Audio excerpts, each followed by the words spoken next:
Hello everyone, स्वागत है आपका ड्रीम सीको एजुकेशन में। मैं नीता, आपकी एजुकेटर एंड ट्यूटर। तो आज मैं आपको क्या कराने जा रही हूँ, फूड एंड न्यूट्रिशन का हम पार्ट 3 करने वाले हैं। हमने दोनों पार्ट्स कर चुके हैं हम, ठीक है। अब हमारा क्या क्या चीजें थी भाई, हमने जो जो चीजें कर ली थी, कल सारे बच्चों को समझ में आ गया था ना। मुझे कमेंट सेक्शन में आके बताएं कि अगर आपको कोई किसी भी प्रॉब्लम है, किसी भी पॉइंट में आपको कोई प्रॉब्लम है तो वो आके जरूर जरूर जरूर मुझे बता दें। और हिंदी वाला, जो भी बच्चों को हिंदी वाला प्रॉब्लम आ रहा था, उसके लिए आपका सॉल्यूशन आपको पक्का मिल जाएगा। हिंदी में आपको आपके नोट्स मिल जाएंगे, हिंदी की टेंशन आप ना करें, आप पढ़ें समझें इसे, ठीक है। और उसके बाद में क्वेश्चन करें, जो आपको जो भी सारी चीजें नहीं समझ में आई उस सब के बारे में आप मुझसे क्वेश्चन कर सकते हैं। तो कल हमने बात करी थी, लास्ट जो बात करी थी वो मिनरल्स की बात करी थी। अब मैंने क्या बताया था बच्चों, मिनरल्स हमें ऐसे बहुत ज्यादा जो है हमारी बॉडी में, वो हमें एनर्जी नहीं देते, ठीक है। ऐसा नहीं कि भैया हमें मिनरल्स खाएंगे तो हमें एनर्जी मिलेगी, फिर हम कुछ काम कर सकते हैं। लेकिन जनरली जो आपके मिनरल्स है हमारी बॉडी में बहुत कम अमाउंट में हमें चाहिए होते हैं, और वो हमें क्या करते हैं, हमारी बॉडी को अलग अलग जो डिजीज होती है उनसे नहीं होने देते हैं, उनसे बचाते हैं। किसी भी मिनरल की हमारी बॉडी में अगर कमी हो जाती है तो हमें उस मिनरल के रिगार्ड्स की वो डिजीज हो जाती है। तो इसीलिए हमें अपने खाने में मिनरल्स को भी शामिल करना चाहिए।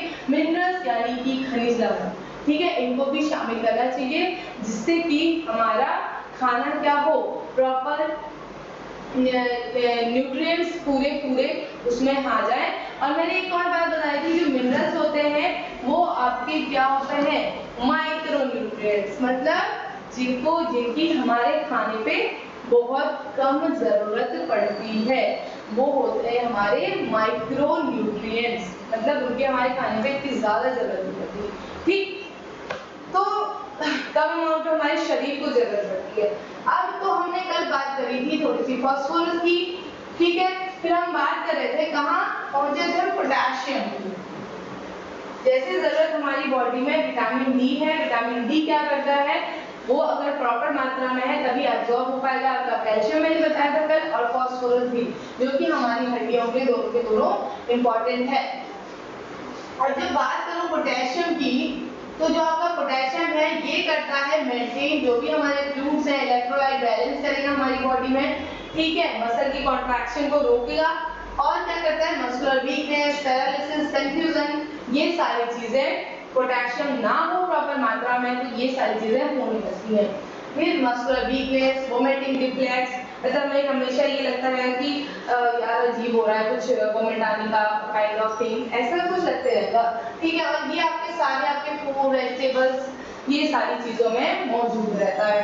तो इसके बाद करते हैं सेलेनियम। क्या है ये, एक आपका एंटीऑक्सीडेंट की तरह वर्क करता है विटामिन ई के साथ मिलकर, ठीक है। विटामिन ई मैंने कल आपको बताया था हमारी बॉडी में जरूरी होता है विटामिन ई भी, ठीक है। और ये इसकी वजह से हमें एशियन डिजीज हो सकती है, मसल पेन हो सकता है, हमारे मसल कॉन्ट्रैक्ट कर सकते हैं, बॉडी में जो हमारे, मैंने कल बताया था ना विटामिन ई क्या है, स्टेराइल कर देता है मेल को।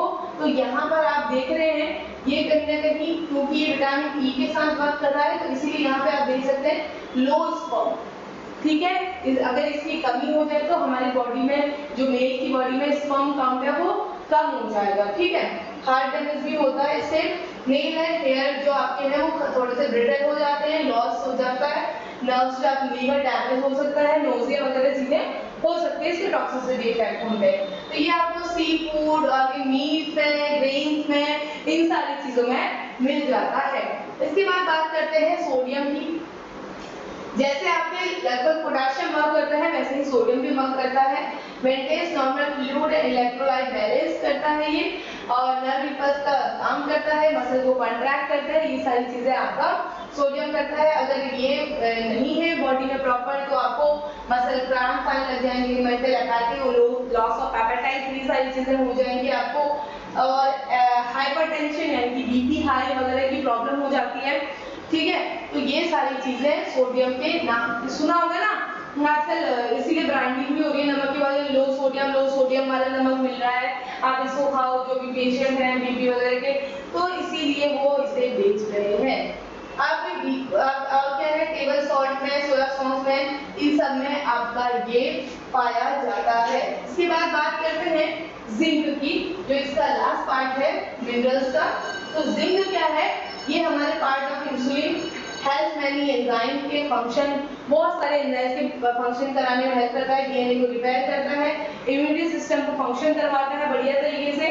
और दूसरी बात जिंक का ये फेलियर हो जाता है टू ग्रो, इससे क्या होता है, बच्चा अच्छे तरीके से ग्रो नहीं कर पाता, ठीक है, डर्मेटाइटिस हो जाता है, बच्चे की जो टेस्ट है, हमारे बॉडी में जो टेस्ट बड्स होते हैं वो काम नहीं करते प्रॉपर तरीके से, ठीक है, फीवर, नोजिया, वोमिटिंग, डिजीनेस, ये सारी चीजें, एनीमिया भी कई बार हो जाता है जिनकी कमी से, ठीक है।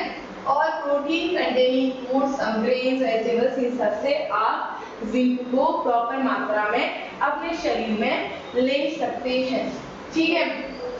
तो ये बात हो गई आपकी किसकी, जिंक की। इसके बाद आ जाता है आपका क्या, वाटर। अब भैया वाटर तुमने टीवी में ऐड भी देखा होगा, किसका, माधुरी दीक्षित का ऐड देखा है, उसमें आरओ का ऐड करते हुए आती है, जिसमें वो दिखाती है हमारी बॉडी का 70% भाग पानी से बना। तो वही चीज ये बहुत ज्यादा क्या है, आपको पता है कि पानी जो है हमारी बॉडी के लिए बहुत ज्यादा जरूरी है, क्योंकि हमारी बॉडी का लगभग 70 से 90% पानी, हमारी बॉडी का 70 से 90% भाग हमारा क्या बनाता है, वाटर बनाता है। ये हमारे हर लिविंग सेल्स में मौजूद रहता है, और वाटर भी ऐसा चीज है जो आपकी बॉडी के लिए, बॉडी के डाइजेशन, बॉडी के एक्सक्रीशन, इन सारी चीजों के लिए चाहिए होता है, ठीक है। तो प्रॉपर अमाउंट में अगर पानी आपकी बॉडी में प्रॉपर तरीके से है तो खाना तभी अच्छे से डाइजेस्ट हो सकता है, सारा ट्रांसपोर्टेशन का काम जो आपकी बॉडी में है वो आपकी पानी ही करता है, और आपको गर्मियों में वो गर्मी से राहत भी जैसे पसीने के रूप में बाहर निकल के आ जाता है, ठीक है, ये भी आपका पानी करता है। ये सारी चीजें, और एक्सक्रीटा लाइक यूरिन के फॉर्म में जो एक्सेस ऑफ वाटर होता है वो भी आपकी बॉडी से बाहर निकल के आ जाता है, ठीक है। तो ये सारी चीजें आपका वाटर इसीलिए बहुत ज्यादा जरूरी होता है, किसके लिए,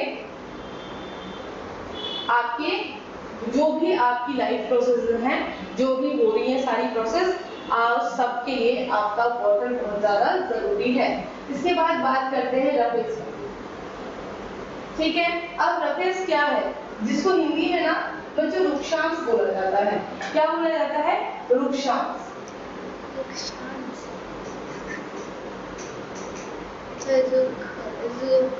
ठीक है, रुक्षांश बोला जाता है, जो कि फाइबर आपकी बॉडी में, फाइबर भी हम इसे कई बार बोल देते हैं, जनरली आपने सुना होगा जो डॉक्टर के पास जाते हैं, लाइक हमारी बॉडी में मतलब हमें ये प्रॉब्लम हो गई, डॉक्टर कहता है कि भैया फाइबर खाओ, फाइबर खाओ। अब फाइबर क्या है, जो भी आपके फ्रूट्स हैं, ठीक है, वो सारे क्या होते हैं, आपको उनके छिलकों में सारा फाइबर रहता है, तो इसीलिए कहा जाता है ना ज्यादातर छिलकों के साथ में फ्रूट को खाओ, क्योंकि वो आपका रफेज है।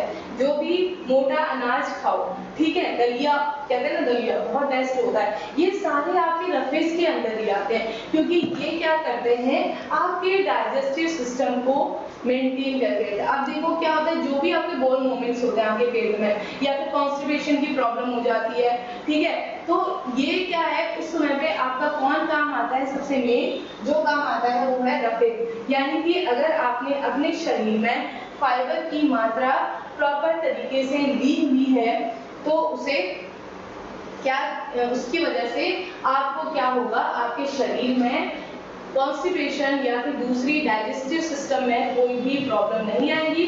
तो ये आपकी सबसे ज्यादा आपको हेल्प करता है आपके भोजन के पाचन के लिए। तो इसीलिए रफेज हमें हमारे खाने में शामिल जरूर करना चाहिए। ये तो ना आपको कोई एनर्जी देता है ना कोई और चीज देता है, सिर्फ रफेज आपके जो डाइजेस्टिव सिस्टम के प्रॉपर तरीके से वर्क करने के लिए जरूरी होता है। देखो, it is a fibre present in food items like fruits and vegetables. Roughage is not a food but important items of our diet. ये कोई किसी तरीके का फूड नहीं, खाना नहीं है, पेट भरने के लिए, एनर्जी के लिए नहीं खा रहे, ये सिर्फ हम डाइजेस्टिव सिस्टम को मेंटेन और सही रखने के लिए ही खा रहे हैं। तो ये सारी चीजें जो बच्चों आज हमने पढ़ी, ये सारा कुछ हमने पढ़ा है कि हमारे क्या न्यूट्रिएंट्स होते हैं, किस किस अमाउंट में हमें चाहिए होते हैं, हमारे शरीर की क्या क्या नीड होती है, कौन कौन सी जरूरत किस चीज़ों के लिए पड़ती है, कैसे कैसे हमारे शरीर की जो भी डिजीजेस हैं उन सब में अगर हमें प्रॉपर तरीके से ये सारी चीज़ें नहीं लेते, कार्बोहाइड्रेट, विटामिन, ये सब कुछ नहीं लेते, तो उससे क्या होता है, हमारा शरीर जो होता है वो अलग अलग डिजीज से, रोगों से ग्रसित हो जाता है। तो हमें अपनी डाइट में हम क्या कह सकते हैं, बैलेंस डाइट की हमें जरूरत होती है। अगर हमारी डाइट बैलेंस्ड है तो उससे क्या होगा, हमें कोई भी दूसरी बीमारी या रोग से ग्रसित होने के चांसेस बहुत कम हो जाते हैं। और नॉर्मल एक बात करें छोटे बच्चे की, तो जैसे छोटा बच्चा होता है लगभग 5 साल तक, तो उनको 5 साल तक के एज के बच्चों को हमें प्रॉपर अमाउंट में प्रोटीन, कार्बोहाइड्रेट्स, विटामिन्स और भी ये फाइबर वगैरह बहुत ज़्यादा ज़रूरी होते हैं। क्यों? क्योंकि प्रोटीन उनको चाहिए, क्योंकि उनकी बॉडी में नए नए टिश्यूज बन रहे हैं, नई सेल्स बन रही है, जो उसके रिपेयरिंग का काम होगा वो सारी चीज़ें प्रोटीन प्रॉपर तरीके से करें। कार्बोहाइड्रेट, क्योंकि बच्चा बहुत ज़्यादा एक्टिव होता है, छोटा बच्चा भी तो बहुत ज़्यादा एक्टिव होता है, तो इसीलिए उनको बहुत ज़्यादा अमाउंट में कार्बोहाइड्रेट की भी ज़रूरत पड़ती है। ऐसे ही आपके फैट है, ताकि उनकी बॉडी में सही तरीके से फैट सॉल्युबल विटामिन भी है वो एब्जॉर्ब हो सके।